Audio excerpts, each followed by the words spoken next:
इसलिए ये केसी घाट हो गया। अब नारद जी कंस को उपदेश दे आए, उसको बोले आए कि परसों तुम्हारी विजय देखना चाहता हूं, और सीधे आगे गोविंद के पास। और कन्हैया के चरणों में आके नारद जो रोए। गोविंद बोले, आओ महात्मन, पधारो भगवान, कैसे हैं? नारद जी बोले, आप तो रास रचाओ, आप तो खूब ब्रजवासियों के घर माखन प्रेम से पाओ, आपको नहीं है चिंता संतों की, आपको नहीं है चिंता धर्म संस्कृति की, आपको नहीं है चिंता किसी भक्त की। भगवान बोले, हुआ क्या, नाराज क्यों हो रहे हैं? नारद जी बोले, प्रभु इस दुष्ट कंस को कब मारोगे? उसके डर से कोई यज्ञ नहीं कर सकता, कोई पूजा नहीं कर सकता, कोई पाठ नहीं कर सकता। वो कहता है मैं ही भगवान हूं, मेरी पूजा करो, अपने आप को भगवान मानता है। कितने यज्ञ उसने बीच में रोक दिए, कितने ब्राह्मणों को तकलीफ दी, कितने संतों को उसने अपमानित किया, और कितने ब्रजवासियों को रोज कष्ट देता है केशव। भगवान बोले, मैं कौन होता हूं मारने वाला? ना भक्तम क्षीयते कर्म जन्म कोटि सतैरपि अवश्यम एव भोक्तव्यम कृतम कर्म शुभाशुभम। असल में क्या है, जो व्यक्ति जैसा कर्म करता है ना, वैसा फल उसको भोगना पड़ता है। हाँ। जन्म कोटि सतैरपि, आज के किए गए कर्म का फल 100 करोड़ जन्मों के बाद भी भोगना तो पड़ेगा। कंस ने जो किया सो कंस के सामने आएगा। मैं कौन होता मारने वाला? और बाबा सीधी बात यह है, वैसे कंस के पाप के घड़ा भर गया है मेरे को लगता है। नारद जी बोले, मैं कुछ सुनना नहीं चाहता, मैं तो परसों आपके हाथों से कंस को मरा हुआ देखना चाहता हूं। कन्हैया बोले, और वहां क्या क्या किया आए हो? वहां मेरा इशारा कर दिया, मेरे को उसका इशारा कर दिया, डेट दोनों को परसों की दे दी है। नारद बोले, अच्छा केशव की बात बताओ, अग्नि के पास हम जाएं तो भी अग्नि जलाएगी ना, और अग्नि को पास में बुलाएं तो भी अग्नि जलाएगी। जलना तो दोनों परिस्थिति में हमको ही पड़ेगा ना। मैंने सोचा क्यों ना कंस के सामने ऐसी कुछ लीला रच दी जावे कि वो आपको मधुपुरी में ही बुला ले, अच्छा रहे ना।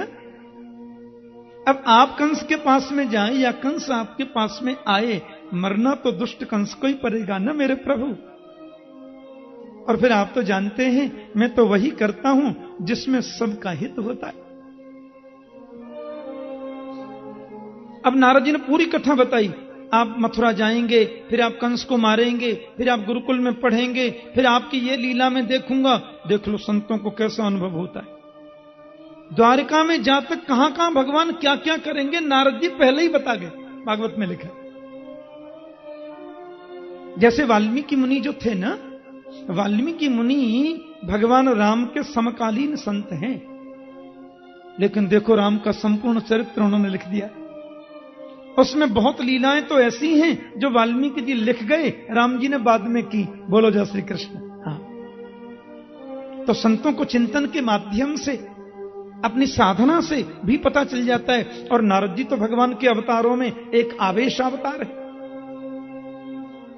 यहां रात्रि में अक्रूर जी को कंस ने अपने महल में बुलाया और बिल्कुल गुप्त मंत्रणा चल रही है। उनके विशेष विशेष जितने लोग हैं वो सब लोग वहां पे आ गए हैं। अक्रूर जी बोले, कैसे स्मरण किया मुझे राजन? बोले, गच्छनंद ब्रजम तत्र सुतहुआन कदुंदुभे आशाशेता विहानेन रथेनानय महाचिरम।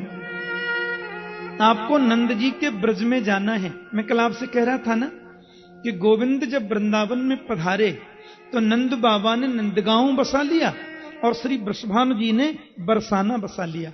वैसे नंदगांव और बरसाना ये दोनों ही वृंदावन की सीमा में ही हैं, क्योंकि 60 किलोमीटर का वृंदावन है, ऐसा लिखा है ब्रह्मयुक्त पुराण में। 5 योजन विस्तीर्णम धामम च हृदयम मम। ये 5 योजन विस्तार का जो वृंदावन है मेरा धाम है। तो 5 योजन माने 20 कोस। भाई 4 कोस का 1 योजन होता है, और 20 कोस माने 60 किलोमीटर हो गया, 40 मील हो गया। इस स्थिति में देखें तो नंदगांव और बरसाना जो वर्तमान में है, वह भी वृंदावन की सीमा में ही आता है, क्योंकि वृंदावन तो विशेषकर मेरे गोविंद की रासस्थली रही ना। यहां प्रभु ने रासलीला करी, गोपियों ने मां कात्यायनी का पूजन किया, लेकिन नंदगांव बरसाने में वास तो किया है मेरे प्रभु ने, और वहां से पूरे 84 कोस के ब्रजमंडल में लीला की। तो गच्छ नंद ब्रजम तत्र सुतौ आनक दुंदुभे, आपको नंदगांव जाना होगा, और वहां आनक दुंदुभी जो वसुदेव जी हैं, उनके 2 पुत्र हैं। वसुदेव का एक नाम है आनक दुंदुभी, क्योंकि वसुदेव महाराज का जब प्राकट्य हुआ था न जी, तो दुंदुभियां बजी थी, इसलिए उनका नाम ही हो गया आनक दुंदुभी। प्यार से बोलो जय श्री कृष्ण। और आप वहां जाकर के कृष्ण बलराम दोनों को मथुरा में लेकर के आ जाओ। अब गुरु जी बोले, अकस्मात इसके मन में कृष्ण बलराम को बुलाने का भाव कैसे जगा? राजन, कृष्ण बलराम मान लो गए तो आप करेंगे क्या? क्यों बुला रहे हैं? अब देखिए अक्रूर जी, मैं कुछ भी तो छुपाता नहीं हूं, मन में कोई कपट रखता नहीं हूं, आप तो मेरे अंतरंग लोगों में एक हैं। आपने नहीं सुना है वसुदेव ने कितना बड़ा धोखा किया, अपने बेटा को पहुंचा दिया गोकुल। वही तो कृष्ण है। हां, नंद के घर जो कृष्ण बलराम हैं, दोनों भाई हैं, वसुदेव के पुत्र हैं। और आकाशवाणी ने कहा था 30 वर्ष पहले, आपने देवकी के विवाह के समय देखा ना, कि देवकी का 8वां गर्भ मेरा काल है, वही कृष्ण है। अब मैं चाहता हूं कि वो बहुत बड़ा होकर के मुझको मारे, पहले उसको खत्म ही कर देना अपन लोग। इसलिए आप कृष्ण बलराम को ले आओ। अब ग्वारिया ही तो हैं, यहां मथुरा की जरा शोभा देखने लगेंगे, अपन लोग धोखे से मार देंगे। ये बात सुनकर के महात्मा अक्रूर जी की आंखों में आंसू छलछला गए। इस दुष्ट का मेरे गोविंद के प्रति कैसा दुर्विचार है। लेकिन अक्रूर जी प्रभु के बड़े भक्त हैं, और जो भगवत भक्त होते हैं ना, उनको टेंशन नहीं होता। बोलो जय श्री कृष्ण। वो हर परिस्थिति को समझते हैं।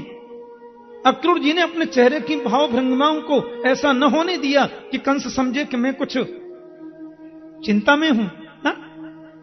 तुरंत गंभीर हो गए, और अक्रूर जी कंस से बोले कि राजन्मनीति संसभ्यक तब स्वावद्यमार्जनम सिद्ध्य सिद्ध्यो समं कुरुजा दैवम ही फल साधनम। राजन, बात यह कि मनुष्य जो है ना, वो सोचता बहुत है। हां, फालतू बातें बहुत सोचता है। लेकिन समझदार व्यक्ति कौन है कि सिद्धि और असिद्धि दोनों को एक दृष्टि से देखे। सिद्ध्य सिद्ध्यो समम कुर्यात्, सिद्धि असिद्धि को समभाव से देखे, कर्म करता चले, फल देने वाला तो दैव है, परमात्मा है। एक और गलती है मानव की कि मनोरथान करोत्युच्चै जनो दैव हतानपि युज्यते हर्ष शोकाभ्याम तथाप्याज्ञाम करोमि ते।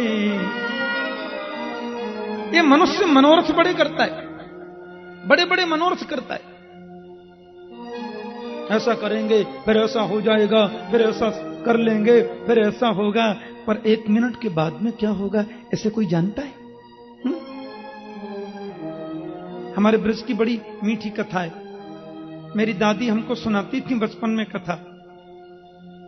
वो कहती है तेली था, सिर पे रख लिया उसने घड़ा, 40 किलो सरसों का तेल। अब तेल निकाला है तो बजरिया में बेचने जा रहा है। अब दोनों हाथों से घड़ा पकड़ रखा है, रास्ते में चलते चलते बस उसको बड़े मनोरथ आ रहे हैं। मन कहता है तेल को बेचेंगे, फिर कहता फिर क्या होगा?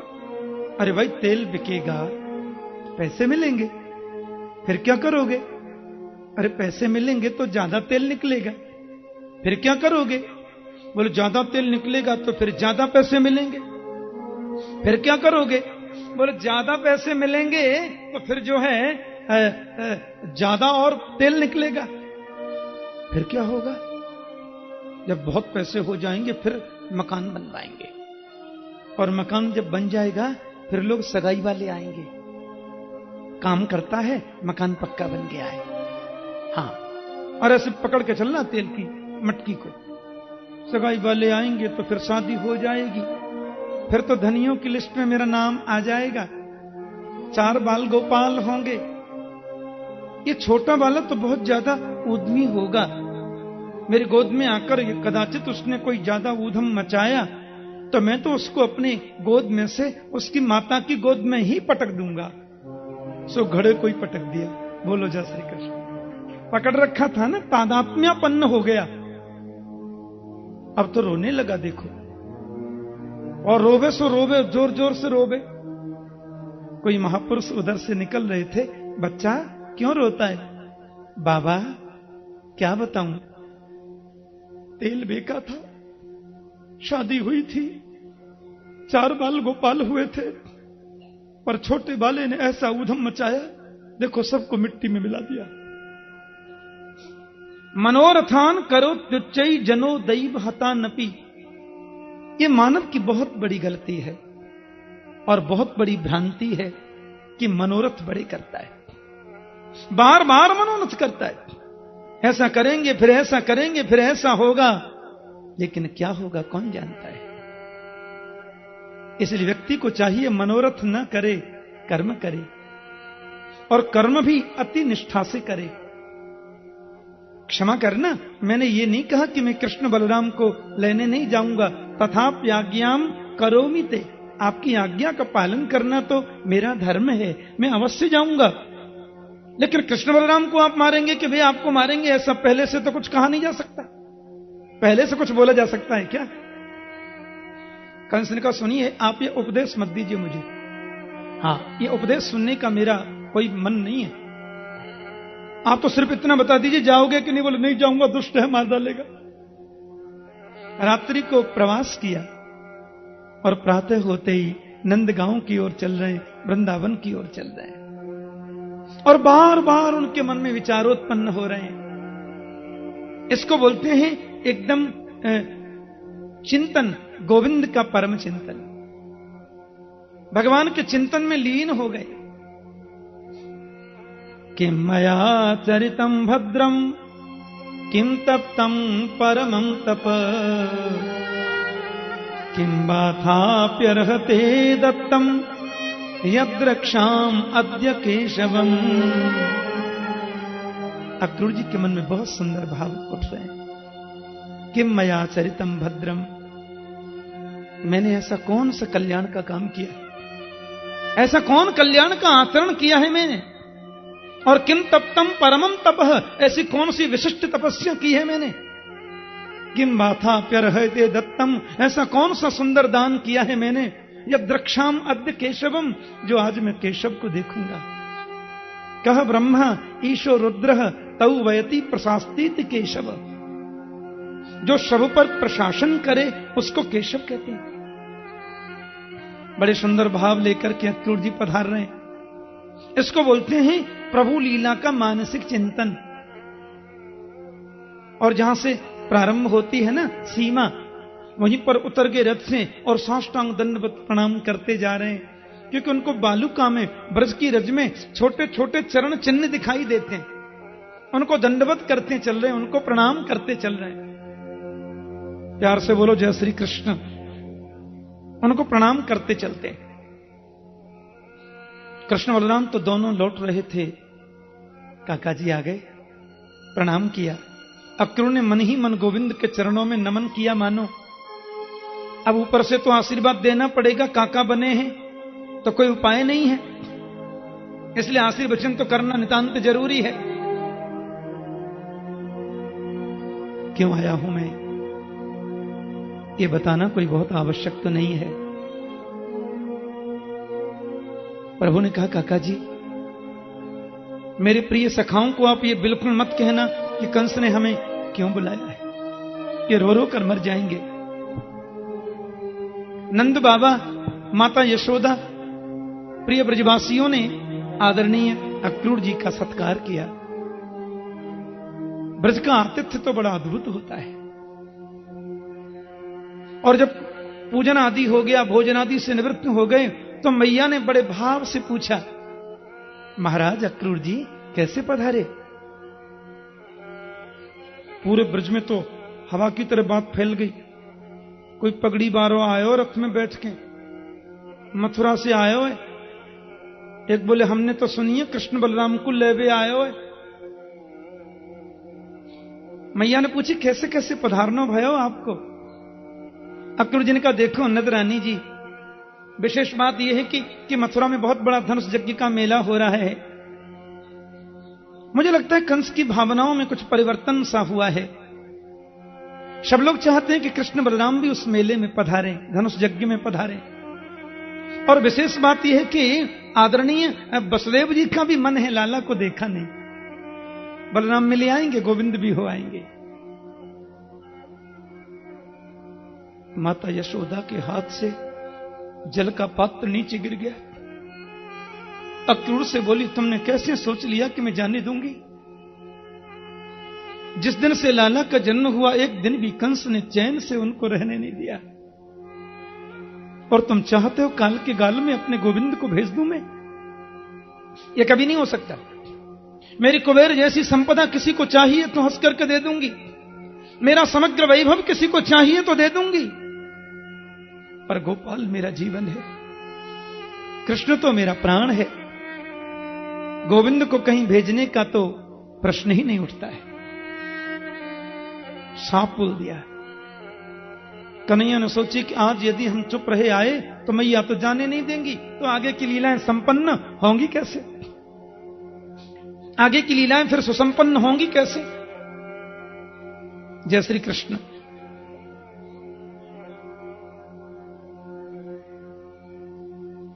तू तो हमें कहूं जान ना दे मैया, सब बालक जामे तो हमू तो जानो चाहें, और हम तो एक दिन देख करके फिर चले ही आवेंगे।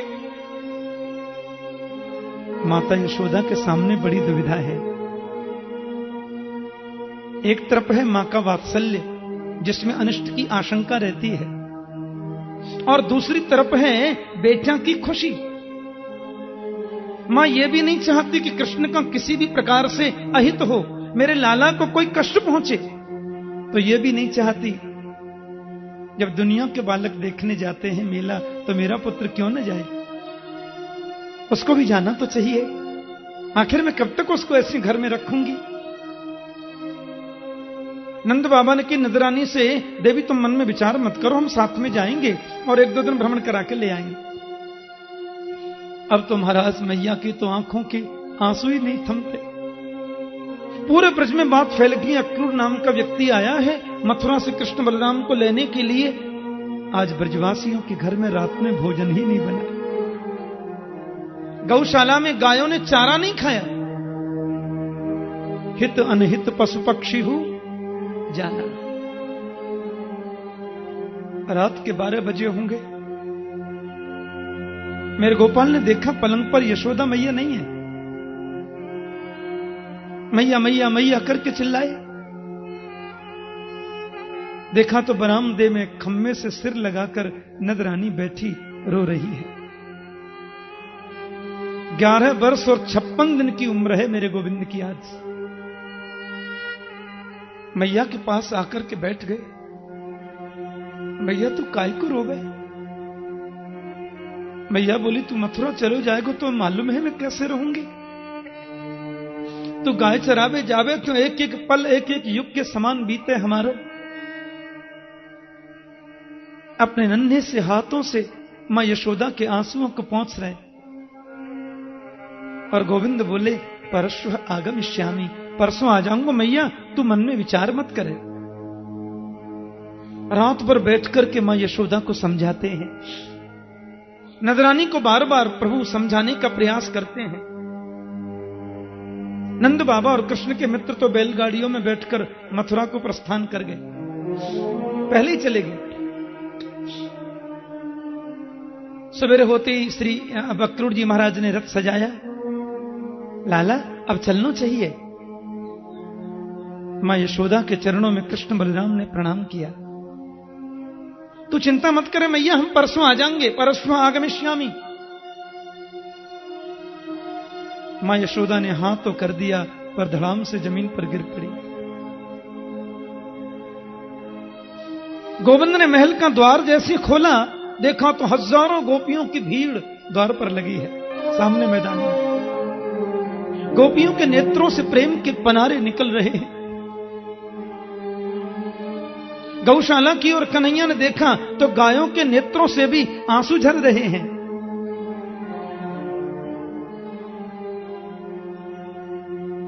गोविंद ने गोपियों को प्रणाम किया।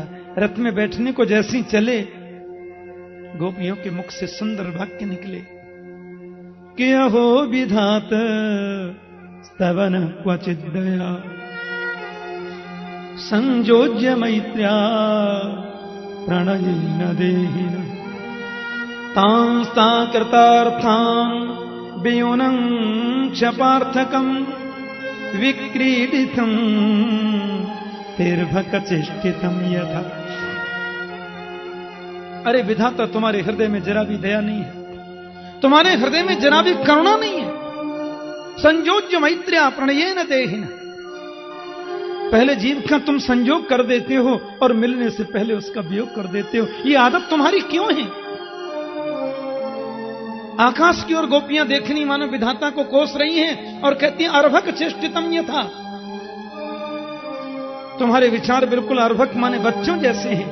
कितना ही महंगा खिलौना बच्चे को दे दो, वो एक दिन तोड़ ही देता है। बच्चे का क्या गया, खिलौने की तो जान चली गई। तुमने दुनिया को खिलौना समझा है। विधाता, तुम संसार के लोगों को खिलौना मानते हो। पहले संयोग करते हो, फिर उनका वियोग कर देते हो, तड़पने के लिए छोड़ देते हो। यह आदत तुम्हारी क्यों है? कि क्रूरस्तम क्रूर समाख्या स्मरः चक्षुर्हिदत्तम वतसे हराज्ञवत्। अरे विधाता, हमें ऐसी प्रतीति होती है कि अक्रूर के रूप में तुम ही क्रूर बनकर के आए हो। तुम क्रूर हो, इससे बड़ी क्रूरता और क्या होगी कि हमारे प्राणों को हमारे शरीर से निकाल के ले जा रहे हो, हमारी दोनों आंखों को हमारे शरीर से निकाल करके ले जा रहे हो। कितना मंगलमय सुप्रभात होगा मथुरा की उन ब्रजांगनाओं का। मथुरा की नारियों का कितना बड़ा सद्भाग्य उदय होने वाला है कल प्रातः। लेकिन हमारे जीवन की तो काली रात्रि का शुभारंभ होगा और सुबह तो हम कृष्ण के बिना ही निकालेंगे। एक गोपी ने कही, तुम विधाता कोस रही हो, लाला तो गए। दौड़ पड़ी गोपियां रथ के सामने आकर के लेट गईं। एक ने की ऐसे मत लेटो, बूढ़े बूढ़े बाबा देख रहे हैं। बोले, किम नो करिश्चन कुल बांधवा जना। जीवन की बागडोर जब गोविंद को समर्पित कर दी तो इन बंधु बांधवों से डरना कैसा। रथ में बैठकर के गोविंद चले। कन्हैया रथ से फिर उतरे और राधा रानी और गोपियों को प्रणाम करके बोले, देवताओं के समान लंबी उम्र पाकर भी मैं आपके ऋण से कभी उऋण नहीं हो सकता। कृपया मुझे जाने की अनुमति प्रदान करें आप, कृपया मुझे जाने की आज्ञा प्रदान करें आप। और मेरे गोविंद बैठ करके चल दिए। थोड़ी दूर रथ चलाई होगा कि मां यशोदा की मूर्छा टूटी। लाला कहां है? बोले, वो तो गए। अब तो मैया दौड़ी, अरे नेक रथ रोको, एक क्षण के लिए रोको, अरे नेक सुनो तो सही। गोविंद बलराम ने देखा मां आ रही हैं, रथ से कूद पड़े और तुरंत दौड़कर मैया के हृदय से लिपट गए। मां ने प्रेमाश्रुओं के द्वारा गोविंद के सिर को भिगो दिया। अब कन्हैया भी रो रहे हैं, बलराम जी भी रो रहे हैं, मां यशोदा हिलकियों से रो रही हैं, पूरा ब्रजमंडल रो रहा है, पशु पक्षी भी रो रहे हैं, क्योंकि सबको लग रहा है कि हमारे प्राण निकल करके जा रहे हैं।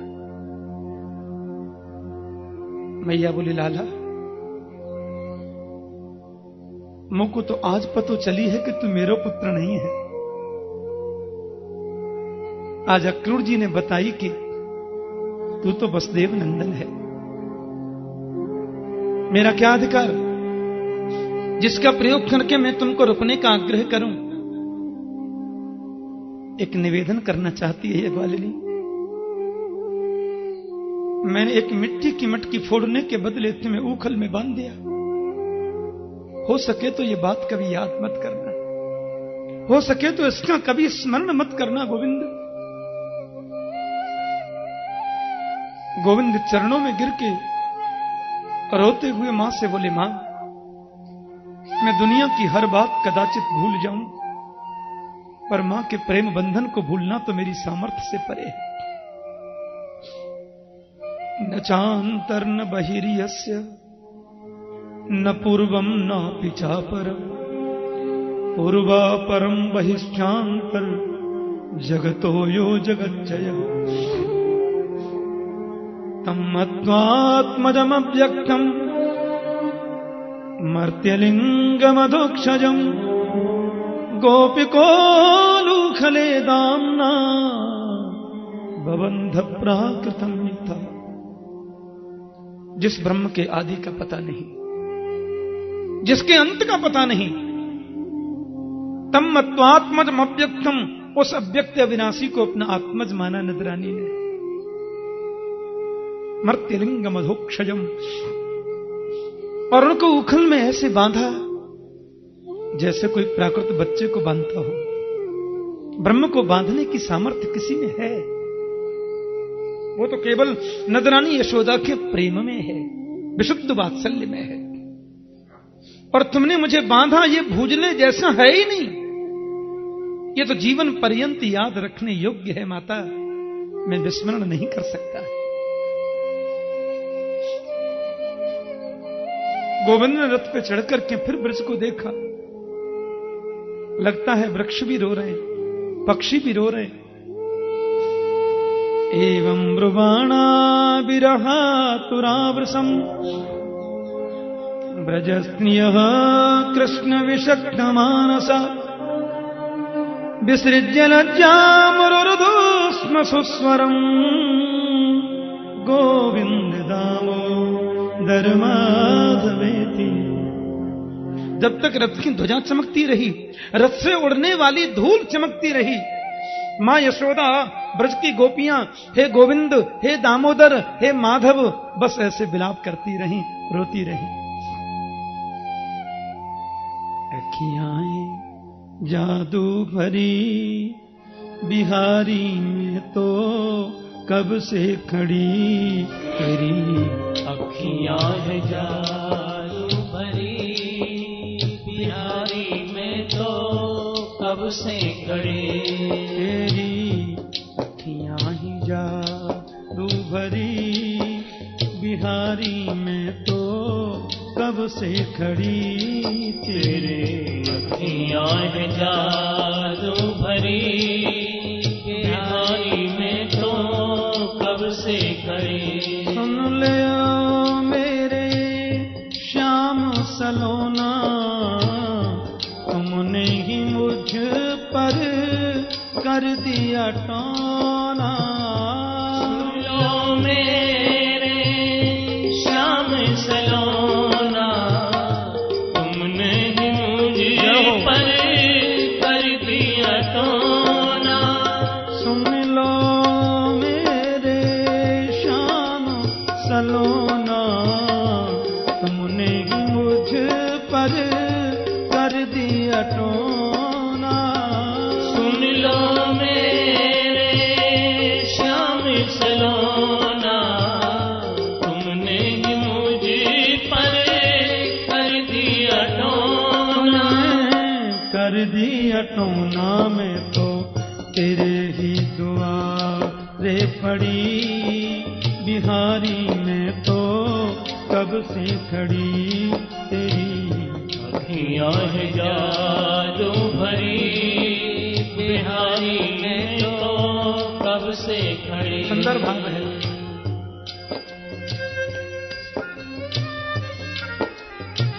ऐसा ठाकुर तो दुनिया में है ही नहीं।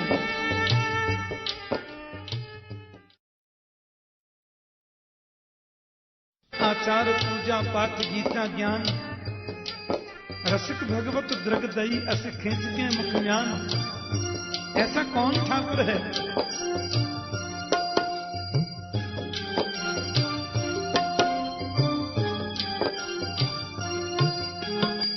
कृपा करो हरिदास के स्वामी, बांके बिहारी अंतर्यामी।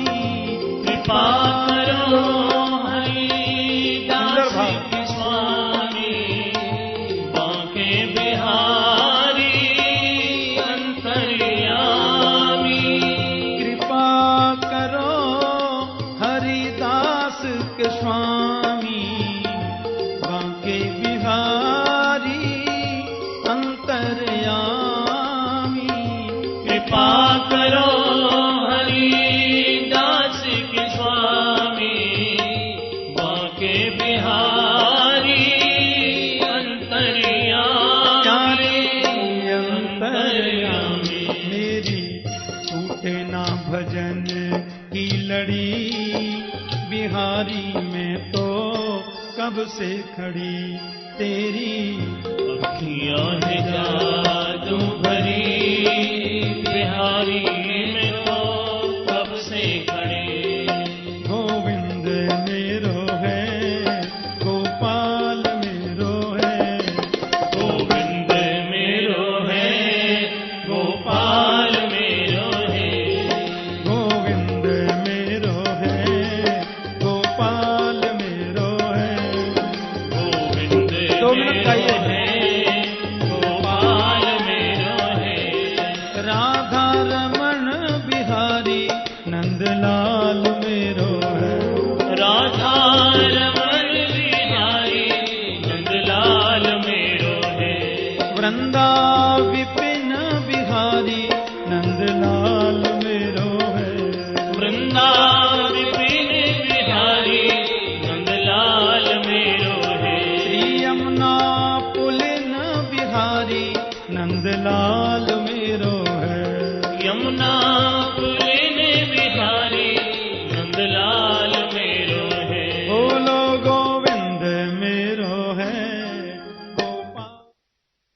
ब्रजस्त्रिय कृष्ण विषक्त मानसा, विसृज्य लज्जाम रुरुदुस्म सस्वरम, गोविंद दामोदर माधवेति। हे गोविंद, हे दामोदर, हे माधव, ऐसा भाव से गोपियां उच्चारण करती रहीं। जब रथ की ध्वजा चमकनी भी बंद हो गई तो बस हताश, उदास, निराश होके जाने लगी। पर एक आशा फिर भी मन में जगी है कि गोविंद परसों की कह के गए हैं। चली आई गोपियां। पर अक्रूर जी ने यह सब देखा तो उनको बहुत बुरा लगा कि मैंने अच्छा नहीं किया। इन भोले भाले ब्रजवासियों के प्राण वल्लभ कृष्ण को मैं उनकी आंखों से दूर लेकर जा रहा हूं। मुझे नहीं जाना चाहिए। कंस के सामने जाकर के बोल देते हैं, भैया भली मुझे मार डालो पर मैं किसी के बच्चों को ऐसे नहीं ला सकता। और घर से निकलते जिन्होंने रोना भी शुरू कर दिया, कहीं कुछ गड़बड़ न हो जाए।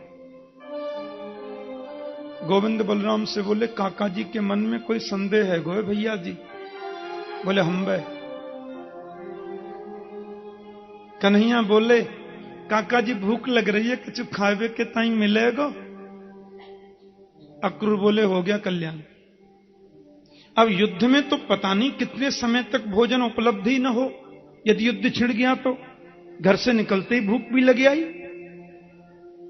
ऐसा है, इनको कुछ फल वल खिला के वापस कर आऊंगा नंद जी के यहां, और कंस से कर दूंगा मार डाल भैया हमको, हम किसी के बच्चे नहीं ला सकते। हाँ, थोड़ा संदेह ज्यादा बढ़ गया। और जैसे ही अक्रूर जी ने फल लाने से पहले यमुना में डुबकी लगाई तो देखा तो 1000 फण वाले शेषनाग के ऊपर मेरे गोविंद शयन कर रहे हैं। अक्रूर बोले, ये तो रथ में बैठे थे। अंदर देखें तो वहां वही, और बाहर देखें तो रथ में भी मेरे गोविंद वही। अक्रूर जी का संदेह निवृत्त हो गया। प्रभु की बड़ी सुंदर स्तुति जल में भीतर ही कर रहे हैं। न तो उसमें हम तो अखिल हेतु हेतुम नारायणम पूर्षमाद्यमव्ययम यन्ना भी जाता दरविंद कोशात ब्रह्मा विरासीत यत श्लोक। बड़ी सुंदर भगवान की स्तुति गाई, समझ गए कि नारायण ही तो है ये। काका जी आप कुछ देख के आए हो का? अक्यूर्ण का नहीं कुछ नहीं, पर मन में सोचा आज मैंने वो देख लिया जो बहुत पहले देखना चाहिए था। और ये देखो बड़ी सुंदर जगह आती है यमुना बाग, मथुरा से पूर्व जगह है यमुना बाग। और यमुना बाग में आकर के नंद बाबा और कृष्ण के मित्र तो पहले से ही रुके हुए थे, ठहरे हुए थे। कन्हैया वहां पे पधारे। अक्रूर जी बोले सामने जो बड़ी बड़ी अट्टालिकाएं दिखाई दे रही हैं, प्रासाद हैं, ये आपके मामा कंस की नगरी मथुरा, इसी में कोई मेरी कुटिया भी है। लेकिन मेरा मन था गोविंद आप रात्रि विश्राम के लिए मेरे घर पधारते और प्रातः चलते मामा के यहां। कन्हैया बोले जब तक मेरा कार्य सिद्ध नहीं हो जाता काका जी, किसी भक्त के घर जाने के लिए भी मैं बाध्य नहीं हूं।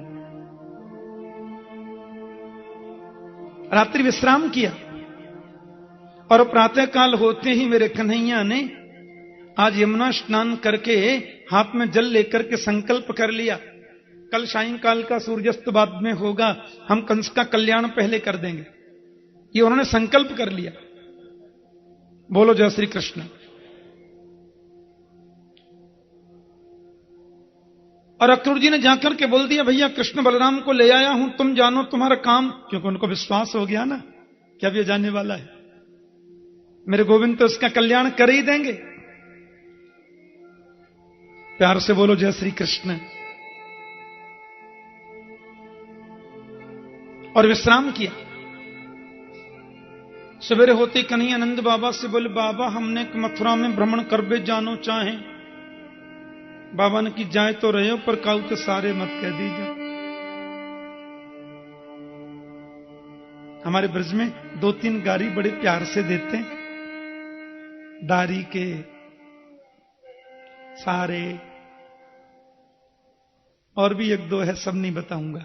बोलो जय श्री कृष्ण। बड़े भाव से बोलते हैं, बोलंत हेला बचनंत गारी। भैया मथुरा की ये कंस की नगरी मथुरा का उतने कछु ऐसे मत कहियो ना है बाबा। अब तो मथुरा की नर नारियों को पता चला कि गोविंद आ रहे हैं, तो प्रासाद शिखरारूढ़ा प्रत्युत्फुल्ल मुखंबुजा अभ्यवर्षं सौमनस्यै प्रमदावल केशव। अपने महल की अटारियों पर माताएं खड़ी हो गईं, कि कंस ने निर्देश दिया कि मार्ग में आकर कृष्ण का कोई स्वागत नहीं कर सकते। माताएं बोली हमें तू मार्ग में स्वागत न करन देगो, अपनी अटारी पर चढ़ के फूल बरसा देंगे तो थोड़ी रोक लेगो। इसलिए अभ्यवर्षण सौ मनस्य प्रमदा बल केशव, कृष्ण बलराम दोनों के ऊपर माताएं सुमन वृष्टि कर रही हैं। सुमन का मतलब सुंदर मन भी तो होता है। मेरे गोविंद को सुंदर मन ही चाहिए और उन्हें कुछ भी तो चाहिए नहीं। सुमन वृष्टि कर रही हैं, आपस में वार्ताएं भी कर रही हैं। एक बोली जो गोरे गोरे कौन है? बोले देखने में छोटे लगे, इनको ही नाम बलराम जी है। जब इनको क्रोध आवे क्या तो सिर पे एक मुक्का ऐसो लगा में एक में ही राम नाम सत्य कर दें। और ये सामले सामले है ना, 7 दिन की अवस्था में इनने पूतना को मार दियो। नदरानी यशोदा के आंखन के तारे हैं दोनों। बहन हमारा बहुत बड़ा भाग्य है, इनके दर्शन आज हमको सुलभ है गे। ऐसी कौन सी तपस्या करी नंदरानी ने, नंद बाबा ने, जो ऐसे सुंदर सुकुमार पुत्र जिनके घर जन्मे। तब तक एक मैया एकदम गंभीर हो गई और गंभीर होकर के बोली मैंने तो कुछ और ही सुनी है। तुमने कहा सुनिए जी? मैंने सुनी है, दुष्ट कंस ने दोनों भाई मारवे के ताई बुलाए हैं। अंदर की बात जितना जल्दी इनको पता होती उतना किसी को नहीं होती। बोलो जय श्री कृष्ण। हाँ, मातृ स्वभाव होता है। कहीं कथा करने जा रहे थे मैं, तो बीच रास्ते में जब व्यास मंडप की ओर जाते हैं ना, तो मैंने देखा पीछे 10-5 माताएं आपस में चर्चा कर रही थी। एक मैया बोली 3 घंटा सवेरे बोलते हैं, 3 घंटे शाम को बोलते हैं, गला कभी बैठता नहीं, महीने में 3-3, 4-4 कथा कर जाते हैं, कैसे चलता है? दूसरी बोली 5 किलो दूध सवेरे 5 किलो शाम को पीते हैं, खाली दूध थोड़े घी भी डालते हैं इतना, राम जाने जो 1 गिलास ज्यादा कभी पिया हो। बोलो जय श्री कृष्ण। पर मुझे कैसे लगा कि देखो इनको माताओं का वात्सल्य, इनकी शुभकामनाएं, इतना बोलने वाले को आधा मन दूध तो पीना ही चाहिए। बहुत स्नेह होता है। भाई लोग तो थोड़ा अच्छा एक बात बताऊं, ये भाई लोग जब 2 एक जगह मिलते हैं तो ज्यादा बात नहीं करते, नमस्ते नमस्ते, फिर उनका मुंह पूरब में, इनका मुंह पश्चिम में, आपस में सोचेंगे धनी होगा तो अपने लिए होगा, हम पहले से काय को बोलें, बोलता ही नहीं है। वो सोचता हम ही काय को बोलें, 4 गाड़ी हैं, टाली ने पत्थर लगवाया अभी नया, हम कोई कम है क्या, ये पहले से बोले मैं काय को बोलूं, ईगो प्रॉब्लम रहता है। पर हमारी बहनों में ये बात नहीं है। बहनें जब एक जगह 3-4 बैठ जाएं तो सत्संग प्रारंभ, और जो बड़ी होंगी ना वो शुरुआत करती हैं। हाँ, ये कोई भाव नहीं रहता मैं इतने घर की बहू हूं, इतने बड़े घर की बेटी, ना ना ऐसा कुछ नहीं। पहले तो थोड़ा सा मुस्कुराएंगी जो बड़ी होंगी, और मुस्कुराते मुस्कुराते पूछेंगी कहां से आई हो। जब वो ये प्रश्न कर लें तो समझना ये पीरियड अब 45 मिनट में खत्म नहीं होगा, लंबा ही चलेगा। भाव होता है, स्वभाव होता है, हृदय में बड़ी निर्मलता होती है और बड़े शुद्ध भाव से सब पूछ भी लेती हैं। हाँ, अब तो जितनी माताएं बैठी हैं, बहनें हैं, सबने दुर्गा माता के चरणों में प्रणाम किया। हे कात्यायनी मैया, हे दुर्गा देवी, हे काली माता, हे पथवारी मैया, हमने कोई पूजा करी होए, कोई पाठ किए होए, बाको संपूर्ण फल इन दोनों भैयान को मिल जाए। और कंस इनको बाल बांको भी नहीं कर सके, दोनों स्वस्थ और सानंद रहे। दवा से भी ज्यादा ताकत दुआ में होती है। मेरे गोविंद उनके अभिवादन को स्वीकार करते हुए चल रहे हैं, बल्कि उनको प्रणाम करते हुए आगे जा रहे हैं। अब कन्हैया के संग जो सखा चल रहे हैं उनको बड़ी शर्म लग रही है। भोले भोले सखा, कोई 5 वर्ष, कोई 7 वर्ष, कोई 8 वर्ष, कोई 10 वर्ष का। कृष्ण बोले कहा बात है, रहने भैया हमें तो बहुत शर्म लग रही है। अब हमें क्या पता है कि मथुरा में हमारे ऊपर ऐसे फूल बरसेंगे, पहले पता होती तो नई बगलबंदी पहन के आ जाते। अब जिन वस्त्रन को पहन के गौ चरावे जाए, हम तो बिन को ही पहन के आ गए। ये भोलापन ही तो गोविंद को बहुत भाता है। हम बनावटी हंसते हैं, बनावटी बोलते हैं, बनावटी चलते हैं, ये कुछ भी गोविंद को तो अच्छा नहीं लगता।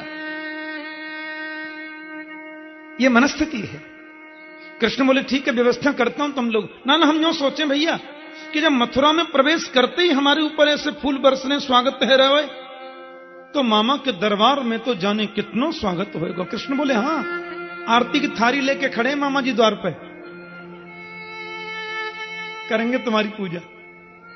लेकिन गोविंद ने सोचा कि इनके मन में ऐसा भाव है तो मैं उसको बदलूं क्यों इनको दुखी करूं मानसिक रूप से भी। कन्हैया बोले ठीक है, कछु वस्त्रण की व्यवस्था करूं। बोले हाँ भैया है जा तो अच्छी बात है। रजकम कंचिदायांतम रंगकारम गदाग्रज दृष्ट्वा याचत वासांसी धौतानन्युत्तमानि च। यमुना के किनारे किसी धोबी को आते गोविंद ने देखा, बड़े सुंदर सुंदर वस्त्र उसने रस्सी पे टांग रखे। कंस महाराज के घर का धोबी है। हाँ, और महाराज कंस के घर का धोबी है तो छोटे मोटे आदमी से बात तो कर नहीं सकता।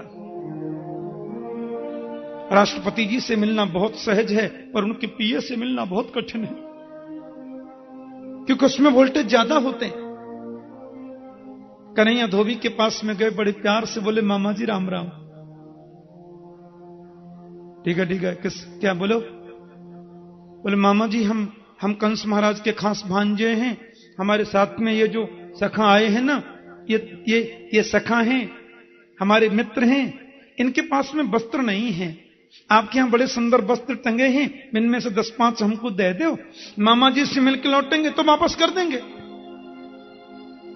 धोबी ने कहा, पोखर का पानी पिया, जंगल में गौ चराई, गोप लोग हो तुम लोग, और ख्वाब देखते हो महाराज के वस्त्रों को पहनने का। मेरी आंखों के सामने से चले जाओ, नहीं जो काम महाराज कंस करेंगे वो मुझे ही करना पड़ेगा। वो तो दंड लेखन के गोविंद को मारने के लिए दौड़ा, कन्हैया की उंगली पकड़ के नन्हा सा सखा चल रहा था 5 वर्ष का। उसने गोविंद की ओर देखा और बोले, जी बोले कैसे भैया? लाला होगी सो देखी जाएगी, तो पूतना बारे हाथन ने दिखा दे, और पीछे कछू हो तो मैं हूं।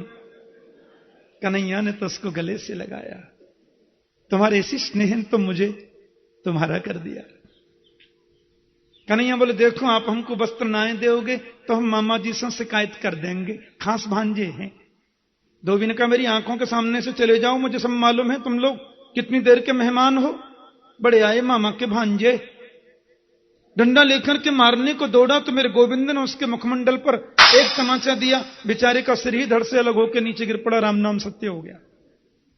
अम्मा जितने धोबी थे सब पोटला छोड़ छोड़ के भागे, कंस के जितने सैनिक थे, भैया पूतना मारवे बारो आ गए, पूतना मारवे बारो आ गए। कन्हैया बोले, अब जितने वस्त्र तुमको पहनने पहनो। सबने खोली पोटली। राजाओं के वस्त्र जो होते हैं बड़े चमकने चमकने होते हैं ना। कृष्ण के मित्रों ने उन वस्त्रों को पहन तो लिया, पर कोई नाप से तो बने नहीं थे।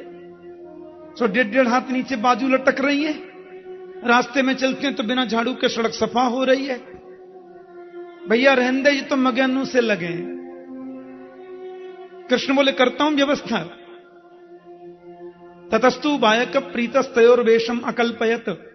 प्रभु एक दर्जी के घर पधारे, ध्यान देना, ये दर्जी भी कंस का नौकर है, कृष्ण का भक्त है, बाहर तो आ नहीं सकता। अपने द्वार पर आकर और खिड़की में से कहता है, आओ ना गोपाल, मुरलीधर पधारो ने मेरी कुटिया में। कन्हैया उसकी कुटिया में गए और दर्जी ने स्वरूप के अनुरूप उनके वस्त्रों को बना दिया। गोविंद को भी तिलक लगाया, बलराम जी को भी प्रणाम किया, सबके वस्त्र सुंदर बना दिए।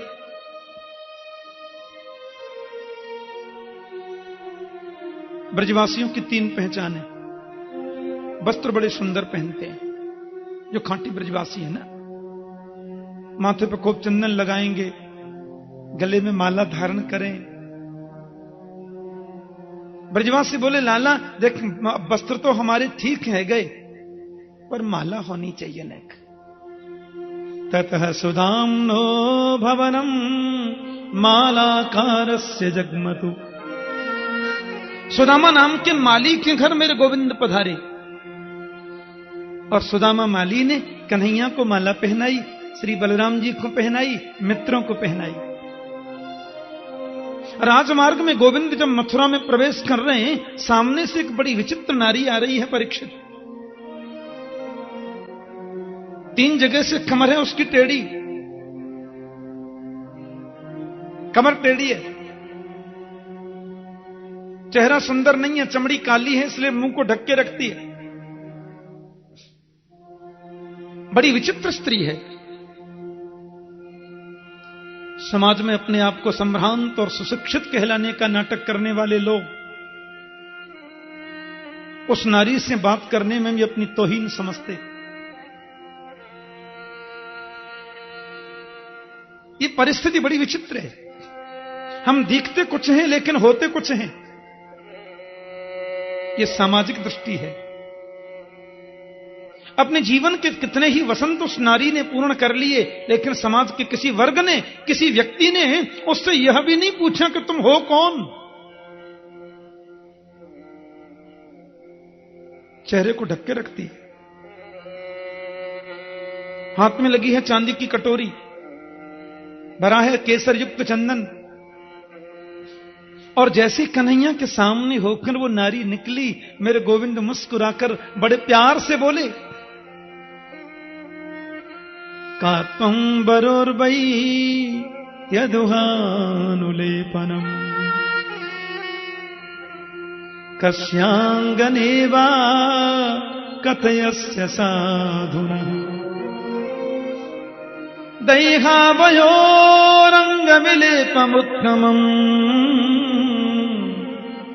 श्रेयस्ततस्तेन चिरात् भविष्यति। देवी आप कौन है? आपका परिचय क्या है? ये सुंदरी जी आप कौन है? उसका तो मन रूपी मयूर नाचने लगा, हृदय रूपी समुद्र में आनंद की हिलोरें मानो उठने लगी। मुझे सुंदरी किसने कहा? आपसे पूछ रहे हैं हम देवी, आपसे ही पूछ रहे हैं। अपना परिचय दीजिए, और यदि आपको बहुत अच्छा लगे तो हाथ में जो सुंदर केसर युक्त चंदन है ना कटोरी में, वो हमको लगा दीजिए।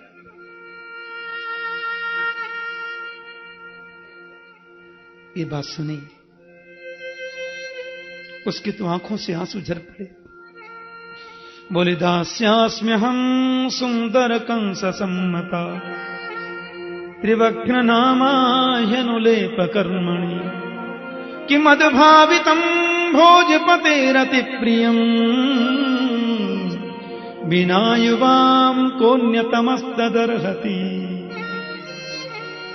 मैं कंस की दासी हूं महाराज, कंस की दासी हूं मैं। मेरा जन्म कहां हुआ स्मरण नहीं है। आंखें खुली तो कंस के दरबार में अपने आप को पाया।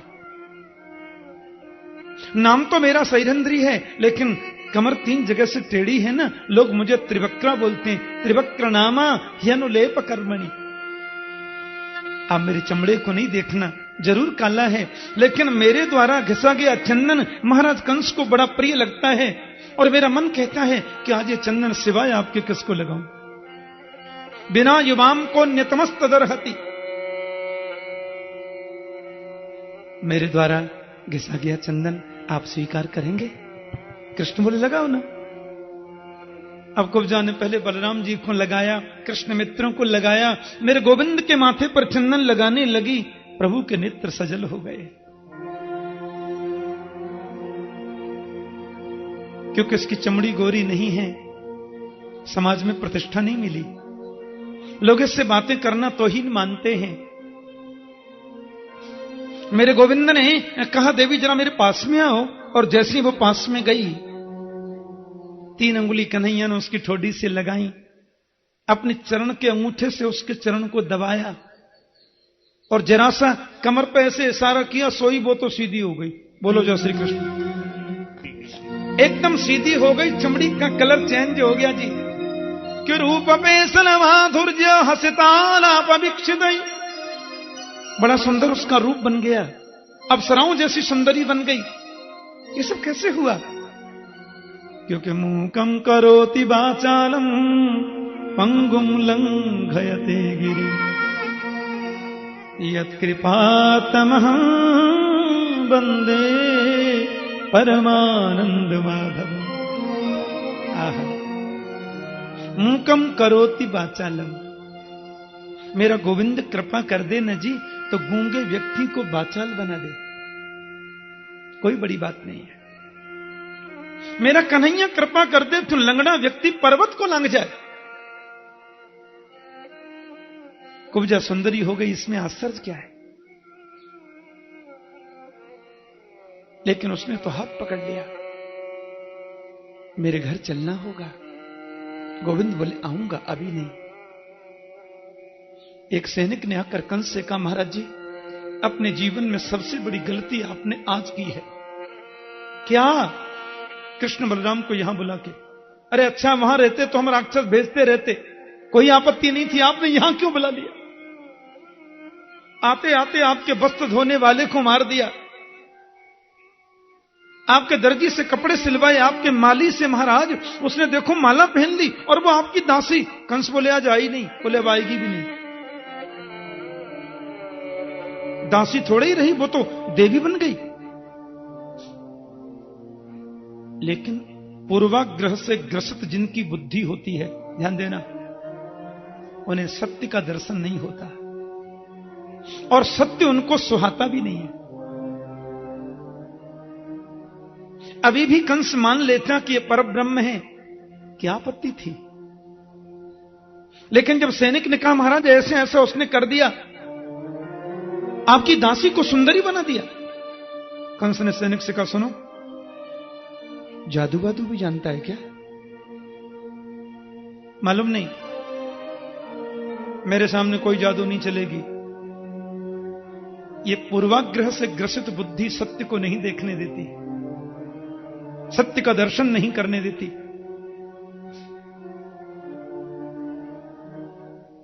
भगवान शिव का धनुष जहां रखा हुआ है, गोविंद चले गए और करेण बामेन सलील मुद्रितम सज्जम च कृत्वा निमिषेण पश्यताम। बाएं हाथ से धनुष को उठाया मेरे गोविंद ने और जैसी प्रत्यंचा चढ़ाई, धनुष के 2 टुकड़े हो गए। और धनुषो भज्यमानस्य शब्दः खम रोदिशिम दिश, इतनी जोर से शब्द हुआ धनुष टूटने का, कंस गिरते गिरते बचा। काय की आवाज थी? बोले महाराज अनर्थ हो गया है। क्या हुआ? बोले शिव धनुष कृष्ण ने तोड़ दिया। आपने सुना था ना परसों, शंकर जी ने जब धनुष दिया तो कहा था नारायण के अलावा ऐसे कोई तोड़ नहीं सकता, जो 2 धनुष तोड़ देगा वो तुमको छोड़ नहीं सकता। भोजन करने बैठा सो दाल में जीरा भी कृष्ण दिख रहा है, पानी पीने बैठा तो लोटा में भी कृष्ण का दर्शन होता है। रात को सोया तो सपने बड़े विचित्र देखना है, स्वप्ने प्रेत परिस्वंग ऐसा लिखा है। प्रेतों के संग देखना है, तेल में नहाते हुए सपना देखना है, गधे पर सवारी निकल रही है सपना दिख रहा है। ये सब अशुभ है, ऐसा स्वप्न अच्छा नहीं होता। बोलो जय श्री कृष्ण। सैनिक बोले आप बिल्कुल चिंता मत करिए, जंग लग गई थी, पुराना था, टूट गया तो टूट जान दो, हम मर थोड़ी गए। मैं मुष्टिक, मेरे साथी चांडूर, छल तोशल, हम बड़े बड़े मल्ल पहलवान हैं, महाराज आपके सेनापति हैं। अभी तो हमने मुख्य द्वार पर तो कुवलिया पीढ़ हाथी रख रखा है, हाँ अंदर आने दो, हाथी नहीं छोड़ेगा, हजारों हाथियों का बल है अकेले में, और अंदर आ गया तो आपकी आंखों के सामने हम मार देंगे। कहते मेरे गोविंद ने कुवलिया पीढ़ हाथी का भी कल्याण कर दिया, और कृष्ण बलराम ने उसके दोनों दांत उखाड़ के हाथ में पकड़ लिए। अब रंग भूमि बनी है बड़ी सुंदर। क्रीड़ा क्षेत्र होता है ना, उसको संस्कृत में रंग भूमि या क्रीड़ांगण बोलते हैं। अभी उसको स्टेडियम बोलने लग गए। उसका शुद्ध नाम है रंग भूमि, जहां पर कुछ सांस्कृतिक कार्यक्रम और छोटी मोटी क्रीड़ा भी होती हो। 50 सिद्धि ऊपर सिंहासन पर महाराज कंस बैठे रंगभूमि में, और महाराज एक तरफ वहां वृद्धा माताएं बैठी हैं, एक तरफ वृद्ध पुरुष लोग बैठे पगड़ी बांधकर, बाबा दादा सब लोग बैठे। जटाधारी संत विराजमान हैं, योगी। एक तरफ देखा तो बड़े बड़े ज्ञानी जन विराजमान हैं, एक तरफ चतुर्वेद के विद्वान ब्राह्मण लोग बैठे हैं, चतुर्वेद के प्रकांड पंडित। एक तरफ देखा तो कुछ किसान लोग ब्रजमंडल से आए हैं, वो लोग भी बैठे। कुछ ग्वाल बाल लोग बैठे हुए हैं जो ब्रज के आसपास के क्षेत्र से पधारे हैं। एक तरफ युवती स्त्रियां भी बैठी थी, कुछ बालक बालिकाएं भी थे। एक तरफ मल्ल लोग बैठे, देश देशांतर से आए हैं। 50 सिद्धि ऊपर सिंहासन पर महाराज कंस बैठे, और मेरे गोविंद उस रंग भूमि में प्रवेश कर रहे हैं। कृष्ण और बलराम, सुखदेव जी के शब्दों में सुनिए, एक ही कृष्ण वहां अलग अलग रूप में दिखाई कैसे दे रहे हैं। बोलो जय श्री कृष्ण। बड़ी सुंदर झांकी है श्री कृष्ण की। सुखदेव स्वामी वर्णन कर रहे हैं।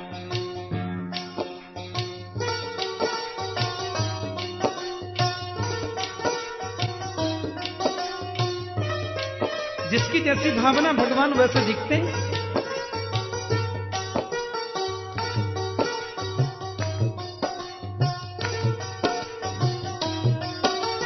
कि मल्लानाम सविर्णाम नरवर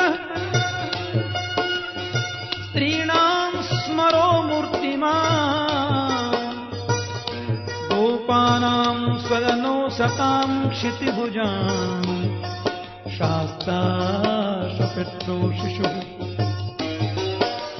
कि मृत्युर्भोजपतिर्विराट विदुषाम तत्वं परम योगिना ऋषीणां परदेवतेति विदितो रंगम गतः साग्रज। अलग अलग रूप में श्री कृष्ण का दर्शन हो रहा है।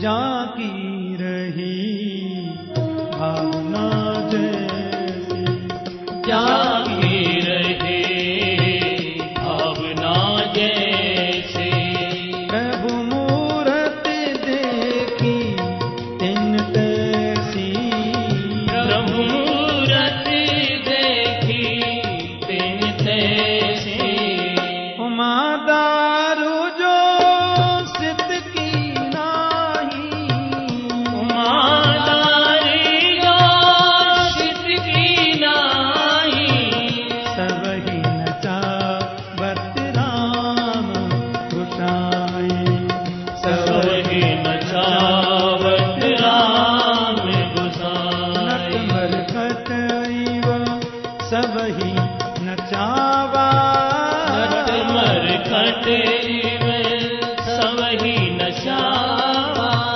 उमा खगे सवेद यस गावा, उमा खगेश वेद यश गावा, उमा खगे सवेद यस गावा, उमा खगेश वेद यश गावा।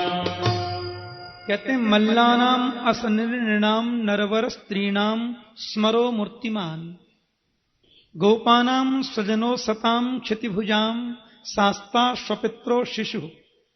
ध्यान से सुनना, जितने मल्ल पहलवान वहां बैठे हैं उनको श्री कृष्ण एक विशेष मानव के रूप में दिख रहे हैं, मल्ल के रूप में दिखाई दे रहे हैं, नरों में वर दिखाई दे रहे हैं, नरवर।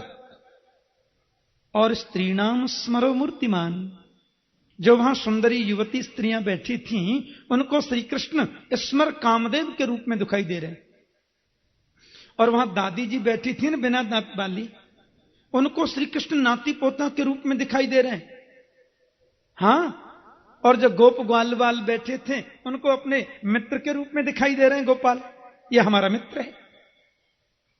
और वहां ज्ञानी जितने बैठे हैं उनको कृष्ण ब्रह्म के रूप में दिखाई दे रहे हैं, योगियों को परमात्मा के रूप में दिखाई दे रहे हैं और भक्तों को भगवान के रूप में दिखाई दे रहे हैं। कंस को बोले मृत्यु भोज पतिर विराट विदुषाम, कंस को तो मेरे गोविंद मौत के रूप में दिखाई दे रहे हैं, आई मौत ऐसा लगता है। और जो नासमझ लोग हैं उनको साधारण मनुष्य के रूप में दिखाई दे रहे हैं, नासमझों को तो मनुष्य ही दिखते हैं। हाँ, उन्हें भगवान नहीं दिखते, उन्हें तो मानव दिखता है कृष्ण। जाकी रही भावना जैसी, प्रभु मूरत देखी तिन तैसी, जिसकी जैसी भावना उसमें लोगों को मूर्ति वैसी दिखाई देती। भगवान में कोई परिवर्तन नहीं होता, हमारी भावना से परिवर्तन दिखाई देता है।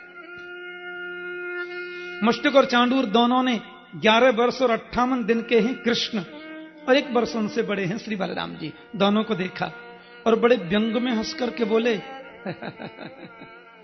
आइए नंदलाला जी, आओ कन्हैया जी, आज पता चलेगा तुम कितने बड़े पराक्रमी हो, आज पता चलेगा तुम कितने बड़े योद्धा हो।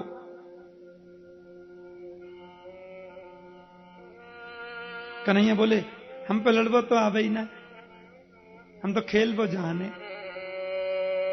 अच्छा क्यों? क्योंकि हम तो छोटे बालक हैं ना भाई मामा जी। प्राचीन भारत में मामा के गांव के सभी मामा होते थे, इसलिए सब मामा है। अच्छा, हमने अघासुर, बकासुर, व्योमासुर, अरिष्टासुर, केसी, धैनुकासुर सब भेजे और तुमने अपने गोकुल, वृंदावन, नंदगांव में सबको क्रमशः मार दिया, हमारे बीच में बालक बनते हो। कन्हैया बोले तुम्हारी सौगंध खा के कह रहे हैं मामा जी, यहां पे जितने राक्षस तुमने भेजे सब मरे मराए गए, हमने कोई ना मारे, हमने तो खाली जमुना जी में फेंके बस, हम तो बालक हैं छोटे। अच्छा बालक हो तुम कि न बालो न किशोरस्तम बलश्च बलिनंबर लीलयैवो हतो येन सहस्रद्विपसत्वभृत्। तुम बालक नहीं हो, किशोर भी नहीं हो, तुम तो बलवानों के बलवान हो। तस्मात् भवद्भ्याम बल भी योद्धभ्यो नान योत्न भई, तुम्हें हमारे साथ में युद्ध करना पड़ेगा। अब जैसे ही उन्होंने, चांडूर ने तो कृष्ण को पकड़ लिया, मुष्टिक ने बलराम जी को पकड़ लिया, पर इन पागलों को ये पता नहीं था कि जिससे तुम युद्ध करने जा रहे हो उसने यशोदा का दूध पिया है, बोतल का थोड़ी ना पिया है, मातृ दुग्ध पिया है, यशोदा मां का दूध। यशः ददाती थी यशोदा। अब जितनी वहां माताएं बैठी थी ना, सबने माला शुरू कर दी। अरे हत्यारे कंस तेरो कबू भलो ना होगा। इन छोटे छोटे बालकन को पहलवानों से लड़ावे, अपनी शुभकामनाएं दे रही हैं और गोविंद लड़ रहे हैं। श्री सुखदेव स्वामी कहते हैं, परीक्षित अरत्नी द्वे अरत्निभ्याम, देख लो सिर से सिर मिलाते हैं, घुटना से घुटना मिलाते हैं, और लड़ते लड़ते गोविंद ने उठाया चांडूर को, 7 बार घुमाया जी और धड़ाम से पटक दिया, वो तो मर गया। अब ये चांडूर का नाम चांडूर क्यों था? हाँ, गर्ग संहिता में लिखा है ये साक्षात चांडाल ही था। एक बार कोई चांडूर से लड़ रहे, वो कभी बचता नहीं था, उसको प्रभु ने मार दिया। और ये मुष्टिक नाम के पहलवान को मिष्टिक क्यों बोलते? क्योंकि ये लड़ते लड़ते एक मुष्टिक प्रहार करता था मस्तिष्क पर, और मुष्टिक यदि उसका ढंग से लग गया तो समझो गए। मेरे गोविंद ने तो पहले ही, उसने बलराम जी ने मुष्टिक प्रहार कर दिया, रुधिर बमन करता वो गिर पड़ा, मर गया। 10-5 और आए, एक एक करके आते जाते प्रभु कल्याण कर देते। एक ने तो यहां तक बोल दिया नौकरी कंस की करता हूं पर भक्त तो आपका ही है। प्रभु ने छलांग लगाई और सीधे कंस के पास में पहुंच गए। यानी कि तुम आए कैसे? कंस घबराया, ऊपर से करता है बड़ी पराक्रम की बात, अंदर से अरे भाई, अरे मुष्टिक कहां है, अरे चांडूर कहां है, पकड़ो इसे, ये ग्वारिया आया कैसे, ये गोकुलवासी यहां आया कैसे? कृष्ण बोले, अब कोई नहीं बोलेगा मामा जी, क्योंकि वे सब मामा तो वहीं पधार गए जहां आप श्री का जाना बाकी है। उछल करके प्रभु ने उसके मुकुट को उतार लिया और बिना विलंब किए तुरंत उसके सिर के केस पकड़ लिए।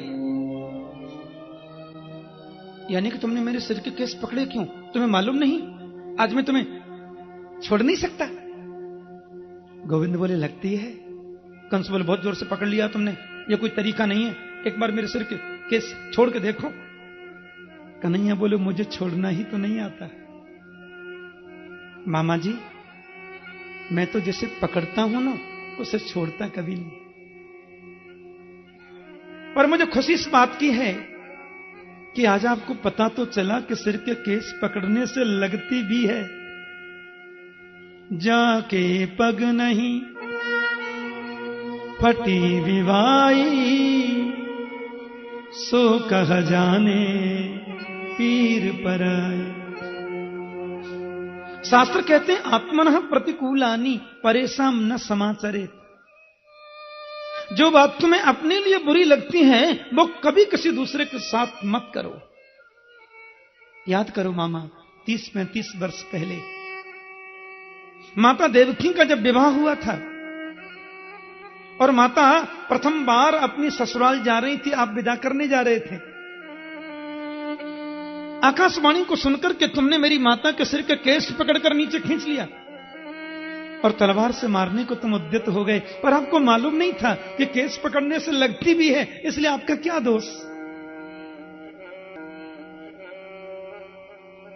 आज तो आपको इसलिए पता चल गया है कि आपके केस भी किसी ने पकड़े, और उन्हीं माता देवकी का 8वां पुत्र हूं मैं, उसकी 8वीं संतान हूं। अस्यास्त्वाम अष्टमो गर्भो। कंस ने कहा, यानी कि मैं तुम्हें छोड़ नहीं सकता। कृष्ण बोले, बड़बड़ कर बातें करने से कुछ नहीं मिलने वाला मामा जी। अब तो सिर्फ एक ही काम करो, आंखें खोलकर सिर्फ मुझे देखो। हमारे यहां जो 24 अवतार है ना प्रभु के, उनमें श्री रामावतार और श्री कृष्णावतार, इन दोनों में अंतर सिर्फ ये है कि प्रभु राम ने अपने जीवन में भगवत्ता का प्रदर्शन नहीं, मानवता को ज्यादा दिखाया। मेरे गोविंद के चरित्र में तो 100% भगवत्ता परिलक्षित होती। मैंने शायद कहा था, किसी प्रसंग में कहा होगा, याद नहीं, कि भगवान राम के सामने कोई पहुंचे तो राम एक ही बात कहते थे, संतों के चरणों का दास, दशरथ का ज्येष्ठ पुत्र, मैं राम हूं। राम ये बोलते नहीं थे जल्दी कि मैं भगवान हूं, लेकिन मेरे गोविंद ने इस सच्चाई को जीवन में कभी छुपाया ही नहीं। 50,000 बार से ज्यादा कृष्ण ने कहा है, मैं परब्रह्म हूं, मैं भगवान हूं, मेरी शरण में आओ, मैं तुम्हें मुक्ति दूंगा, है? कभी छुपाया नहीं। और यह मानवता का परम लक्ष्य है। देहांत काले तुम सामने हो, बंशी बजाते मन को लुभाते, यही गीत गाते मैं तननाथ त्यागूं, गोविंद दामो दर माधवेती। इतना तो करना स्वामी, जब प्राण तन से निकले, गोविंद नाम लेकर जब प्राण तन से निकले। लेकिन तुम कितने बड़े प्रारब्धवान हो मामा कि अंतिम समय तुम्हारे सामने खड़े हम। जन्म जन्म मुनि जतन कराही, अंतराम कहीं आवत नहीं। और तुम्हारे सामने खड़ा है ब्रह्म। कितनी बार कृष्ण ने कहा है, यत् करोसि यदस्नासि यज्जुहोसि ददासि यत् तपस्यसि कौन्तेय तत्कुरुस्व मदर्पणम। मेरे अर्पण करो। मन मना भव मदभक्तो मदियाजी माम नमस्कुरु। भक्त मेरे बनो, मन मुझ में लगाओ, यज्ञ मेरे लिए करो, नमस्कार मुझे करो। कितना बताएं, सर्वधर्मान परित्यज्य माम एकम शरणम व्रज। इतने दावे से तो वही बोलेगा जो 100% होगा। बोलो जय श्री कृष्ण। मेरी शरण में आओ, मैं तुम्हें मोक्ष दूंगा। ऐसा शब्द या तो वो बोलेगा जो 100% पूर्ण ब्रह्म है, या वो बोलेगा जो 100% पाखंडी है। बोलो जय श्री कृष्ण।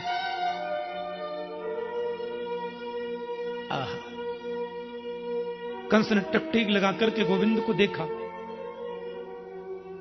और कन्हैया को देखते देखते उनको कृष्ण में नारायण का दर्शन हो रहा है, चतुर्भुजरूपधारी प्रभु का दर्शन हो रहा है। मेरे गोविंद ने उसके सिर के केस पकड़कर गई, उसको बस ऐसे नीचे पटक दिया। लेकिन नंद बाबा, कृष्ण के मित्र, सबकी आंखों में आंसू है। कन्हैया ने अपने नाना जी को गद्दी पर बिठा के तिलक कर दिया, वसुदेव देव की दोनों को बंधन से मुक्त कर दिया। कृष्ण के मित्र बोले, लाला अपने गांव नहीं चलेगो? तो मैया से बोल करके आयो कि मैं परसों आऊंगा, चलेगो नहीं? गोविंद बोले, आप लोग पधारिए, मैं शीघ्र आने की चेष्टा करूंगा। अब महाराज वो छोटे छोटे बालक गोविंद से एक ही प्रश्न करें, हमसे गलती काहे गई? तू क्यों नहीं चले अपने नंदगाम? तू क्यों नहीं चले अपने ब्रजमंडल? बाबा नंद ने वसुदेव को गले से लगाया और बोले, महात्मा वसुदेव, अक्रूर से ज्ञात हुआ कि जो सच्चाई थी। वसुदेव जी जब कृष्ण को पहुंचाने गए थे ना गोकुल में, नंद बाबा को मालूम नहीं था। यशोदा मैया तो गहरी नींद में थी, नंद बाबा गौशाला पे थे। और भागवत में लिखा, न तल लिंगम परिश्रांता निद्रा अपगत स्मृति। मैया तो इतनी गहरी नींद में थी कि उनको यही पता नहीं मुझे बेटा हुआ है कि बेटी। ये तो 11 वर्ष और 56वें दिन पता चला कि वसुदेव नंदन है। किसी को मालूम नहीं था। नंद बाबू बोले, तुम्हारा पुत्र तुम्हें मिला, इसकी मुझे प्रसन्नता है। मुझे इस बात का दुख नहीं है कि मैं लाला के बगैर जा रहा हूं। बल्कि दुख इस बात का है कि बिना कृष्ण के गया तो यशोदा मर जाएगी, वो जीवित नहीं रह सकती। पर मैं करूंगा प्रयास समझाने का। धीरे धीरे महात्मा नंद जी ब्रजवासी सब जा रहे हैं।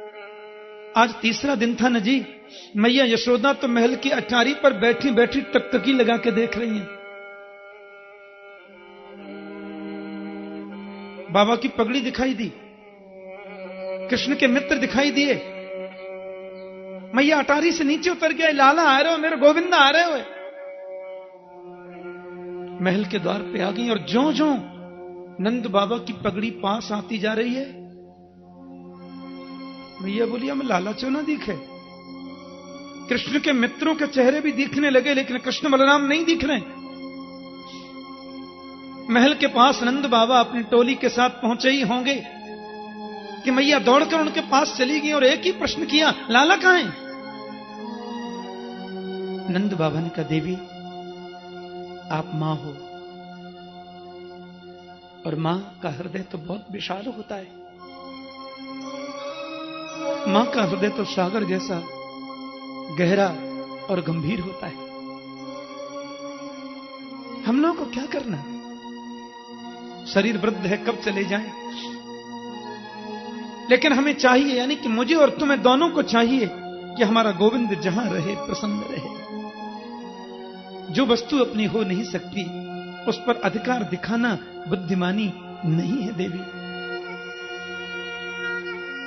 बस उसी दिन से लगा ब्रजवासियों को कि हमारा सब कुछ लुट गया। एक बात आपसे कहूं, 11 वर्ष और 56 दिन तक श्री कृष्ण ब्रज में रहे। मेरे कन्हैया ने 4 वस्तुओं का त्याग किया। जब तक श्री कृष्ण ब्रज में रहे अपने चरणों में उन्होंने पादुका नहीं पहनी, नंगे चरणों से गोपाल रहे। इसके 2 कारण थे। पहला कारण तो यह था कि कृष्ण के मित्रों में कुछ मित्र ऐसे भी थे जिनके पास पादुका उपलब्ध नहीं थी कदाचित, या फिर गोपाल को लगता था कितने लोग मेरे राष्ट्र में ऐसे हैं जिनके चरणों में पादुका नहीं है, जिनको और ज्यादा दुखी किया है कंस ने। मैं जब तक उनके कष्ट की निवृत्ति न कर दूं तो क्यों पहनूं पादुका। और कभी कभी मैया तो कहती थी, लाला तू चरण पादुका क्यों ना पहने। तो कन्हैया हंसी में टाल जाते और बोल देते, हमारी गैया कबू पनैया पहरे का, जब गैया ना पहरे तो मैं काय को पहरूं। बात को टाल देते। और जब तक श्री कृष्ण ब्रज में रहे सज्जनों, अपने सिर के केस नहीं कटाए। गोपाल ने केस नहीं कटाए। बहुत सुंदर भाव। क्यों?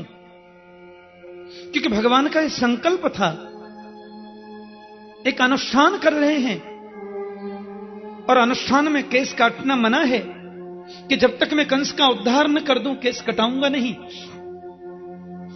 तीसरी बात, जब तक श्री कृष्ण ब्रज में रहे उन्होंने सोने का मुकुट नहीं पहना, चांदी का मुकुट नहीं पहना, केवल मोरपंख पहना। बरहा पीडम नटवर बपु, केवल मोरपंख ही मेरे गोविंद ने क्यों पहना। संतजन कहते हैं कि संसार में विश्व में केवल मोर ही ऐसा जीव है जो स्त्री संग नहीं करता। मोर काम त्यागी है। मोर उन्मत्त होकर जब नाचता है सज्जनों, तो उसके नेत्रों से मोती जैसे आंसू झरते हैं और मोर की पत्नी उन्हीं आंसुओं को चुग लेती है, जिससे उसकी संतति बढ़ती है, परिवार बढ़ता है, संतान होती है। मोर स्त्री संग कभी नहीं करता।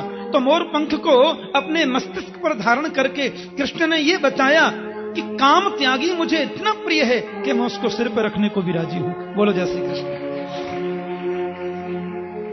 क्योंकि जहां काम तहां राम नहीं,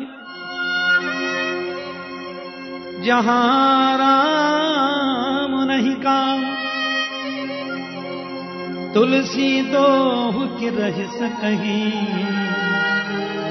रवि रजनी एक ठाम।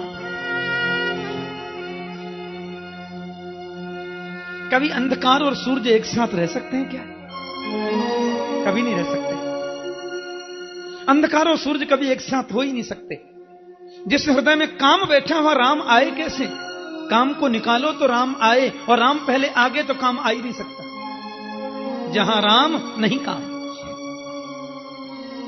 तो योगेश्वर कृष्ण ये जानते हैं, वो बताना चाहते हैं कि काम त्याग जो है वो चरित्रवान मनुष्य की पहली सिद्धि है। इसलिए जीवन में काम पर विजय प्राप्त करो, तो ही तुम जीवन की ऊंचाइयों पर जा सकते हो। और चौथी वस्तु त्याग क्या करी? बोले जब तक श्री कृष्ण ब्रज में रहे उन्होंने अपने हाथ में तलवार नहीं रखी, धनुष्मान नहीं रखा, खाली मुरली को रखा। मुरली को ही रखा, क्योंकि मुरली जो है प्रेम का प्रतीक है। और सिले हुए वस्त्र भी नहीं पहने। सूरदास कारी कामर पे चढ़े न दूजो रंग, कारी कमरिया ओढ़ते बस। ये मेरे गोपाल का स्वभाव। अब तो महाराज वे बड़े हो गए हैं, तो देखो उनका मुंडन संस्कार भी हो रहा है, चौड़ी चोटी भी रखी गई है। हाँ, राजकुमार है ना, हमारे शास्त्र की परंपरा है। ब्राह्मण क्षत्रिय वैश्य, ब्राह्मण के बालक का जनेऊ 5 वर्ष के बाद हो जाना चाहिए। क्षत्रिय बालक का जनेऊ 10 और 15 के बीच में हो जाना चाहिए, और वैश्य बालक का जनेऊ भी 15 तक हो जाना चाहिए। मेरे गोविंद तो अभी 11 वर्ष और 59 दिन के हो गए। आज भगवान के जड़ूले उतरवाए, बोलते हैं ना, जड़ूले उतरवाने गए बच्चों का।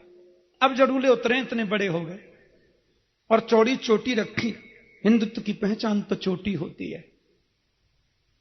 मैंने कहा था ना, भाइयों की चोटी तो गायब हो ही गई, बहनों की चोटी भी छोटी होती चली गई। ये अच्छी बात नहीं है। जनेऊ में 3 धागे होते हैं, और 3 धागों से हमें 3 प्रकार के ऋणों का स्मरण होता है। देव ऋण, पितृ ऋण और ऋषि ऋण। हम लोगों के ऊपर देवताओं का ऋण है। सवेरे 5 बजे से लेकर के शाम 6 बजे तक सूर्य प्रकाश देते हैं। कभी कोई बिल आता है क्या? सूर्य प्रकाश नहीं दे तो दुनिया खत्म हो जाए।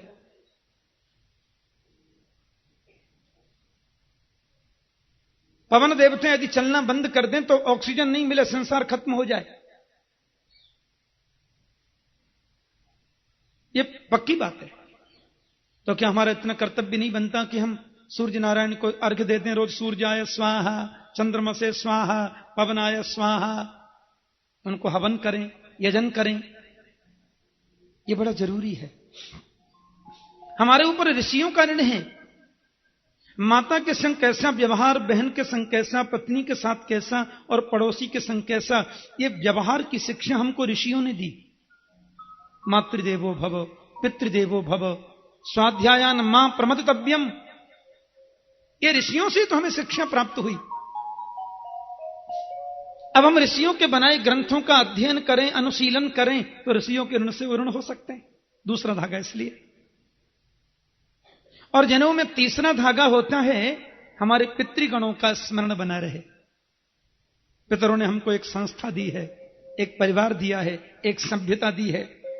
तो संतानोत्पत्ति के माध्यम से हम पितरों के ऋण से मुक्त हो सकते हैं। ये नितांत जरूरी है।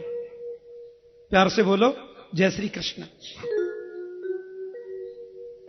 भगवान गुरुकुल में पढ़ने के लिए जा रहे हैं।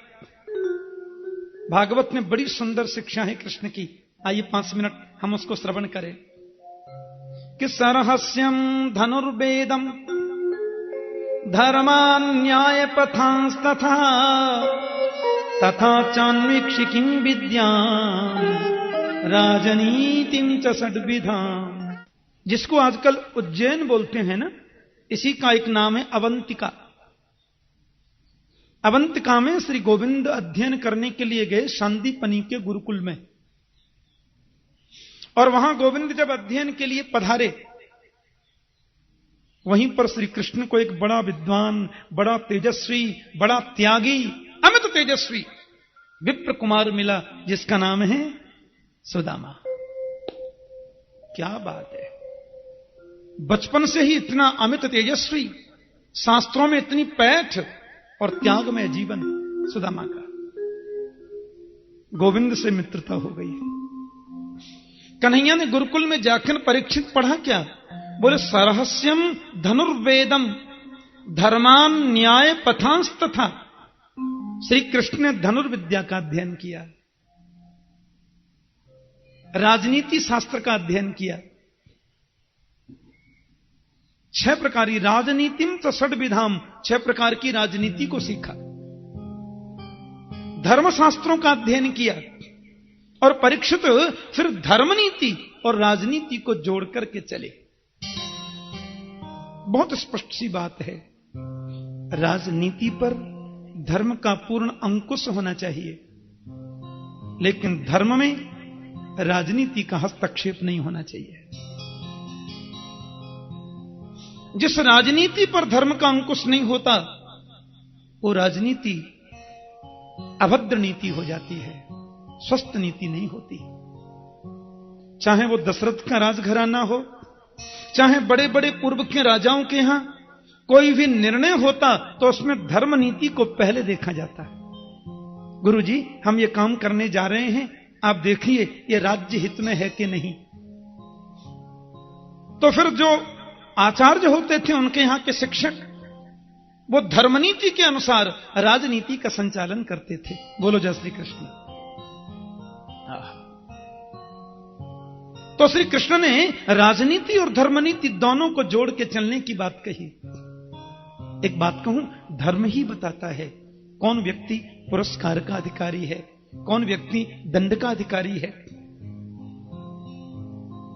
हमारे धर्म के 10 लक्षण बताए हैं शास्त्रों में। धृति, क्षमा, दमोस्तेयम, शौचमिंद्रिय निग्रह, धीर विद्या, सत्यम क्रोधो, दशकम धर्म लक्षणम। धर्म के 10 लक्षण बताए। और मनुस्मृति में यह भी लिखा है कि जो इन 10 लक्षणों से समन्वित है, उस व्यक्ति को ही राज्य करने का अधिकार होता है। जिसको धर्मनीति का बोध नहीं है, उसको राज्य करने का बिल्कुल अधिकार नहीं है, ऐसा शास्त्रों का अभिमत है। क्योंकि धर्म जो है ना, वो व्यक्ति को सुसंस्कृत बनाता है, व्यक्ति के जीवन को संस्कारित बनाता है। धर्म केवल मंदिर में आरती करने को नहीं बोलते, ध्यान देना। धर्म का मतलब केवल 5 बार गंगा स्नान करना ही नहीं होता। धर्म की बड़ी सुंदर परिभाषा है। परहित सरिस धर्म नहीं भाई, पर पीड़ा सम नहीं अधमाई। परहित बस जिनके मन माही, तिन कहां जग दुर्लभ कछु नाही। अपने द्वारा कितना हम दूसरों का हित कर सकते हैं, यह भी धर्म का रूप है। कोई हमसे बुद्धि में कमजोर है तो हमें चाहिए, प्रभु ने कृपा की है तो थोड़ा उसको सहयोग करें, उसको लेवल पे लाएं। कोई धन में कमजोर है और भगवान ने मान लो कृपा कर दी है, लक्ष्मी की भी कृपा है, तो मेरे थोड़े सहयोग से वह व्यक्ति भी आगे बढ़ता है, तो यह करना ही धर्म है। कहीं पर निरपराध व्यक्तियों को सताया जाता है, भगवान ने मुझे बल प्रदान किया है,